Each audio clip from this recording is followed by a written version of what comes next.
नमस्कार. मी प्राध्यापिका मेधा दाते. लेखक क्रमांक 159. 7 जून. सश्रद्धा.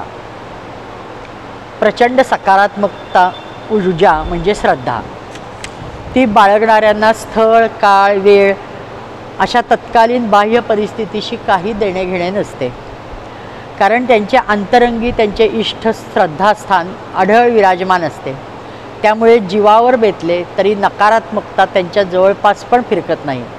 असा जीव देहात्मभाव, ध्यानधारणा, आत्मज्ञान या सर्व गोष्टींपासून कोसो दूर असतो, कारण श्रद्धा असलेल्या ठिकाणी तो पूर्ण शरणागत गेलेला असतो. त्यातून नकळत अनेक पायऱ्या चढलेला असतो. काळसुद्धा अशा श्रद्धाळूंचे काही वेडेवाकडे करू शकत नाही. आणि याचे उत्तम उदाहरण म्हणजे सोलापूरचे माधव मुळे होय. ऐन 25शीत परमसद्गुरू श्री गजानन महाराजांनी त्यांच्यावर कृपा केली आणि आयुष्यभर आणि गुरुमंत्र दिला. तो सुद्धा उभयतांना. सौ सुनंदा मुळे या त्यांच्या पत्नी दोघंही त्यांच्या चरणी नतमस्तक झाले, शरण गेले आणि श्रींनी त्यांना गुरुमंत्र दिला. ते त्या आपल्या भावनेशी आयुष्यभर एकनिष्ठ राहिले. फिरून कधीही मागे वळून पाहिलं नाही. ते विद्युत महामंडळात वायरमन म्हणून जोखमीचं काम करायचे.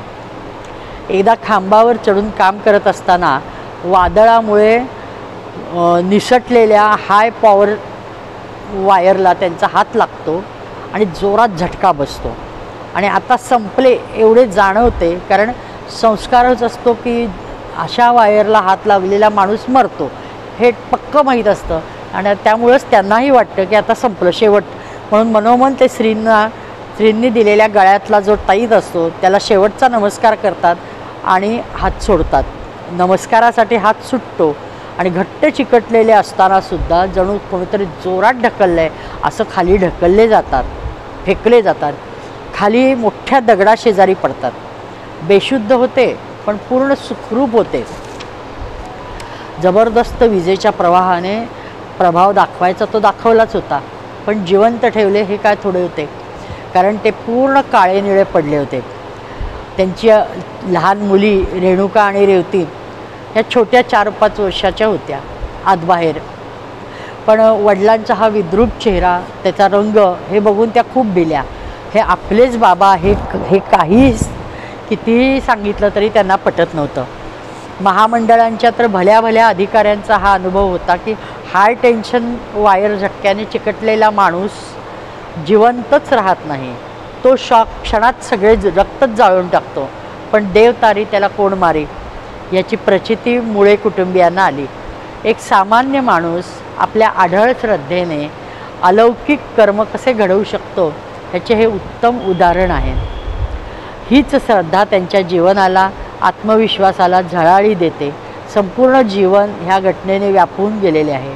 असे उत्तम पंचसाधन मार्गी अग्निहोत्राचे निष्ठावान प्रचारक तर स्वतः आहेतच, त्याशिवाय त्यांची पत्नी सौ सुनंदा ह्या पण प्रचारक आहेत.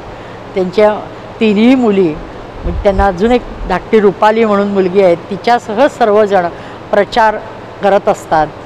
प्रचारासाठी प्रेरणा आणि प्रोत्साहन त्या चौघींना देण्याचं काम स्वतः ते करतात. ते स्वतः प्रचाराला जातीलच असे नाही, पण प्रेरणा मात्र देतात. गुरुकृपेला पात्र होण्यासाठीची ही संधी आहे असा त्यांचा दृढ विश्वास आहे. कारण जर गुरुकृपेचे अभेद्य कवच असेल तर मृत्यूच्या सुद्धा ठिकऱ्या उडतात, हा माझा स्वानुभव आहे असं ते सांगत. आणि मग काळालाच जो पायदरी तुडवतो त्याला शरण गेल्याने फक्त कल्याणच होत असते हे पटते ना, ही त्यांची पक्की धारणा होती. आणि म्हणूनच मी श्रद्धेला सुद्धा बळकटी येण्यासाठी मुद्दामून सश्रद्धा शब्द वापरला. आणि शेवट मात्र त्यांचा पोटात गाठ होती, कॅन्सर निदान होते, ऑपरेशन होते, गाठ निघाली, भस्मावर नितांत श्रद्धा असते. परंतु तो शेवटच्या स्टेजला गेलेला असल्यामुळे त्याचं काहीतरी निमित्त होत असतं देह जाण्यासाठी, ते होतं. पण संकष्टी दिवशी दर संकष्टीला ते कित्येक वर्ष, 30-40 वर्ष अक्कलकोटला जायचे. त्याप्रमाणेच संकष्टीचा म्हणजे दुपारचा प्रसाद होतो, गणपतीचं दर्शन घेतात आणि शांतपणे त्यांनी देह सोडलेला आहे. धन्य श्रद्धा आणि धन्य नैष्ठिक पंचसाधन मार्गी. नमस्कार.